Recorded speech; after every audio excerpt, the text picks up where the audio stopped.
پکا اور سچا وفادار دوست اور جو بہت ہی ایکٹیو ہے معاملے میں اور جو خاص الخاص بندہ ہے وہ تو ابو بکر ہے، علی نہیں ہے۔ اس لیے کیا کیا انہوں نے؟ ابو بکر کو توڑنے سے کے لیے بڑے بڑے انہوں نے حربے استعمال کیے۔ مثلا یہ کہا کہ ابو بکر کے بیٹی کے اوپر تہمت لگا دی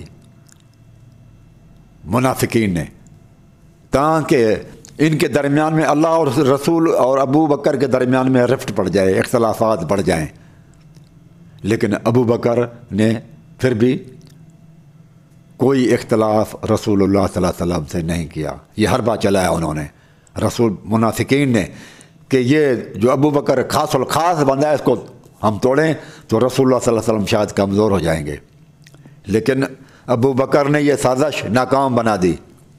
پھر کہ معراج کی رات کو آئے اور ابو بکر کے پاس سیدھے ابو جہل والے گئے، کہتے ہیں آج تو آپ جو ہے نا وہ سوچیں کہ ایک ہی رات کے اندر 1000 میل، ہم تو بیت المقدس نہیں جاتے، بیت المقدس کا جو ہے نا سفر سواری پہ جائیں، اونٹوں پر جائیں، گھوڑوں پر جائیں، 1 مہینے کا ہے، اور آپ کا دوست کہتا ہے میں ایک ہی رات کے اندر معراج کر کے آیا ہوں، بیت المقدس بھی گیا ہوں، پھر وہاں سے عرش معلیٰ پر اللہ تبارک و تعالیٰ کے پاس سے ہو کر آیا ہوں، بات چیت کی ہے، جنت دیکھی ہے، دوزخ دیکھے ہیں، اور 7 آسمان کراس کر کے گیا ہوں۔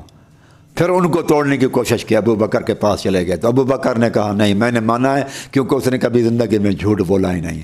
وہ علی رضی اللہ تعالیٰ عنہ کی طرف نہیں گئے، ابو بکر کے پاس ہی جاتے رہے، کیونکہ وہ ابو بکر کو علی رضی اللہ تعالیٰ عنہ سے زیادہ سمجھ رہے تھے کہ یہ خاص بندہ ہے، یہ کسی طرح سے ٹوٹ جائے ہماری طرف آ جائے، اس لیے ابو بکر کو زیادہ تکلیفیں دی گئی۔ اسی طرح سے نماز وہ پڑھائے، امامت کرے جو سب سے افضل ہو۔ یہ فروع کافی جلد نمبر 3 صفحہ نمبر 376 مطبوعہ ایران میں لکھا ہوا ہے۔ اور علی رضی اللہ تعالیٰ نے ابو بکر کے پیچھے نماز پڑھ کر یہ ثابت کیا کہ ابو بکر افضل ہے، اور بیعت بھی کی ابو بکر کی۔ شیعہ بھائی کہتے ہیں کہ عیسیٰ علیہ السلام امام مہدی کے پیچھے نماز پڑھیں گے تو معلوم ہوا کہ امام مہدی عیسیٰ علیہ السلام سے افضل ہیں۔ تو یہ آپ کے کتاب میں 2 کتاب اور اس میں ہے، ملایحت الفقیہ کے اندر بھی ہے، دوسری کتاب شیعہ بھائیوں کی، اس میں بھی یہ لکھا ہوا ہے کہ امامت وہ کرائے جو افضل ہے۔ اب مجھے آخری دنوں کے اندر رسول اللہ صلی اللہ علیہ وسلم نے کس کو امامت کے لیے مقرر کیا؟ ابو بکر کو۔ علی رضی اللہ تعالیٰ عنہ تھے موجود، اس کو کر رہے ہیں جو اس وقت موجود نہیں تھا۔ علی کا گھر سکھ مقام پر مکان تھا، حضرت مدینہ سے تھوڑا سا دور، وہاں سے بلوایا جا رہا ہے کہ ان کو بلاؤ اور وہ امامت کرائیں۔ علی وہاں ہیں، امام حسن وہاں پر ہیں، امام حسین وہاں پر ہیں، ان کو رسول اللہ صلی اللہ علیہ وسلم نہیں کہے۔ اگر آپ کہتے ہیں کہ اللہ تبارک و تعالیٰ نے علی رضی اللہ تعالیٰ عنہ کے لیے رسول اللہ صلی اللہ علیہ وسلم کو حکم دیا کہ یہ ہیں آپ کے بعد آپ کا نائب اور خلیفہ برحق، تو مجھے بتاؤ پھر رسول اللہ صلی اللہ علیہ وسلم نے اس برحق کے خلیفے کو رسول اللہ صلی اللہ علیہ وسلم نے تو نہیں کیا۔ تو کیا ان آیتیں قرآن مجید کے ان احادیث کا مفہوم رسول اللہ صلی اللہ علیہ وسلم زیادہ سمجھتے تھے یا شیعہ بھائی زیادہ سمجھتے ہیں؟ اگر یا پھر آپ کہیں کہ رسول اللہ صلی اللہ علیہ وسلم نے علی رضی اللہ تعالیٰ عنہ کا حق غصب کیا، اور یہ بھی بڑی بات ہے کہ حضرت علی نے بھی کبھی رسول اللہ صلی اللہ علیہ وسلم سے نہیں کہا کہ یا رسول اللہ حق تو میرا ہے نماز پڑھانے کا، امامت کا، اللہ تعالیٰ نے مجھے مقرر کیا ہے، آپ نے ابو بکر کو کیوں کھڑا کرنے کا حکم دے رہے ہیں؟ رسول اللہ صلی اللہ علیہ وسلم سے بھی نہیں کہا، علی رضی اللہ تعالیٰ نے کہا۔ یہ آخری رسول اللہ صلی اللہ علیہ وسلم 12-13 نمازیں ساری کے ساری ابو بکر نے پڑھائی ہیں، ایک بھی نماز علی نے نہیں پڑھائی۔ تو یہ نماز وہ پڑھا جو سب سے زیادہ افضل ہو۔ فروع کافی جلد نمبر 3 صفحہ نمبر 376 مطبوعہ ایران میں لکھا ہوا ہے۔ میرے بھائیو، اب مجھے بتاؤ رسول اللہ صلی اللہ علیہ وسلم نے حق کیا یا نہ حق کیا؟ اہل بندے کو لگایا یا نہ اہل بندے کو لگایا؟ اگر آپ کہتے ہیں کہ نہ اہل بندے کو لگایا تو پھر یہ رسول اللہ صلی اللہ علیہ وسلم پر آپ کا اعتراض ہوگا، یا پھر یہ ثابت کریں کہ اگر آپ کہتے ہیں کہ حضرت علی نے نماز ان کے پیچھے نہیں پڑھی تو کہاں پڑھتے تھے حضرت علی نماز؟ 2.5 سال ابو بکر کی خلافت، ٹھیک ہے، 10 سال حضرت عمر کی خلافت، 12.5 سال، 12 سال تقریباً ہے حضرت عثمان کی خلافت 24 سال، کیا 24 سال ثابت کریں کہ علی رضی اللہ تعالیٰ عنہ الگ نماز پڑھتے تھے، الگ جماعت کرتے تھے اور ان لوگوں کے پیچھے نماز نہیں پڑھتے تھے؟ ثابت کریں۔ اور یہ جب ان کو پتہ چلا کہ علی رضی اللہ تعالیٰ الگ نماز پڑھتے ہیں اور لوگوں کو جمعہ عیدین کی نماز الگ پڑھاتے ہیں، تو کوئی جھگڑا وغیرہ بھی نہیں کیا انہوں نے، کچھ کیا؟ یقیناً اگر ایسا ہوتا تو ابا بکر عمر رضی اللہ تعالیٰ عنہ جاتے علی رضی اللہ تعالیٰ عنہ کو سمجھانے کے لیے، لیکن نہیں، پڑھتے رہے 24 سال پڑھتے رہے علی رضی اللہ تعالیٰ عنہ ان کے پیچھے نمازیں، کیونکہ خلیفہ کا حق ہوتا ہے نماز پڑھانا، امامت کرانا۔ ان کی خلافت مان گئے علی رضی اللہ تعالیٰ عنہ، ان کے پیچھے نمازیں پڑھتے رہے۔ یہ ثابت کر دیا کہ ان کی امامتیں خلافتیں حق کی ہیں، غلط نہیں ہیں۔ اس سے اور کیا چاہیے ثبوت؟ اب پھر لوگ کہتے ہیں کہ نہیں، ابو بکر حق کے خلیفے نہیں تھے، حق کے، تو پھر بھائی حق کا خلیفہ نہیں تھا تو بی بی خاتون جنت بی بی فاطمہ رضی اللہ تعالیٰ عنہ ابو بکر کے پاس کیسے گئی؟ میرا ایک سوال ہے، اس کا جواب آپ دیں بھائی، میرے بھائی، تمام شیعہ بھائیوں سے میرا سوال ہے کہ اگر بی بی خاتون جنت حق کا خلیفہ سمجھ کر ابو بکر کے پاس گئی تھی یا ناحق کا خلیفہ غاصب سمجھ کر گئی تھی، طاغوت سمجھ کر گئی تھی یا مومن سمجھ کر گئی تھی؟ اگر وہ مومن سمجھ کر گئی تھی، حق کا خلیفہ سمجھ کر گئی تھی، غاصب نہیں سمجھا تھا اس کو، ظالم نہیں سمجھا تھا اس کو، تو تم لوگوں کے خلاف ہے ان کا عقیدہ، تم لوگ اس کو غاصب اور ظالم سمجھتے ہو، تو تمہارا راستہ اور ہے اور بی بی خاتون جنت کا راستہ اور ہے۔ اور اگر تم کہتے ہو کہ پھر بھی کہتے ہو نہیں، وہ غاصب اور ظالم تھا اور طاغوت تھا اور اس کے پاس خاتون جنت گئی فیصلہ کروانے کے لیے، تو قرآن مجید کے حساب سے مجرم ٹھہرتی ہے بی بی خاتون جنت، کیونکہ قرآن مجید کہتا ہے کہ الم تر الی الذین یزعمون انہم آمنوا بما انزل الیک وما انزل من قبلک ویریدون ان یتحاکموا الی الطاغوت وقد امروا ان یکفروا بہ۔ یہ سورۃ نساء ہے، آیت نمبر 60 ہے۔ اس آیت کے اندر لکھا ہوا ہے کہ طاغوت سے فیصلہ وہ کروائے گا جو کروائے گا وہ منافق ہوگا، اور ایمان لانے والوں کو روک دیا جا رہا ہے وقد امروا ان یکفروا بہ، ایمان والوں کو تو روک دیا گیا ہے کہ فیصلہ نہ کروائیں طاغوت سے۔ تو اگر طاغوت سمجھ کر گئی، ظالم سمجھ کر گئی اور غاصب سمجھ کر گئی بی بی خاتون جنت، تو پھر یہ قرآن مجید کی آیت کی مخالفت کی انہوں نے، اور وہ پھر معصومہ نہ رہی۔ اسی طرح سے احتجاج تبریسی میں ہے، جلد اول صفحہ نمبر 116 مطبوعہ ایران میں، اور صفحہ نمبر 122 پر بھی ہے۔ کیا لکھا ہوا ہے کہ عباس رضی اللہ تعالیٰ عنہ اور علی رضی اللہ تعالیٰ عنہ آپس میں لڑتے ہوئے میراث کے بارے میں ابو بکر کے پاس جاتے ہیں کہ ہمارا فیصلہ کر دو۔ تو مجھے یہ بتاؤ، علی اور عباس رضی اللہ تعالیٰ دونوں اہل بیت ہیں، یہ جب گئے ابو بکر کے پاس تو انہوں نے برحق خلیفہ سمجھ کر گئے یا غاصب اور ظالم سمجھ کر گئے؟ اگر برحق سمجھ کر گئے تو آپ کا راستہ اور علی کا راستہ اور ہے، اگر آپ وہ غاصب اور ظالم اور طاغوت سمجھ کر گئے تو پھر یہ ہوگا کہ علی رضی اللہ تعالیٰ عنہ نے قرآن مجید کی اس آیت کی خلاف ورزی کی، سورۃ نساء آیت نمبر 60 کی، جس میں یہ ہے کہ طاغوت سے فیصلہ کروانے کا انکار کر دو، کہ طاغوت سے ہم نے فیصلہ نہیں کروانا۔ تو مجھے بتائیں کہ آپ کے عقیدے کے حساب سے تو پھر نعوذ باللہ من علی رضی اللہ تعالیٰ عنہ اور بی بی خاتون جنت وہ گناہ گار ٹھہرتے ہیں، قرآن مجید کی مخالفت کرنے والے بنتے ہیں۔ آج پھر یہ میرے خیال میں ہم نے یہ 10 پہلے میں اور 10 آج پوائنٹس ہم نے دے دیے ہیں، 20 کے قریب ٹوٹلی دونوں جو نے سیشنوں میں۔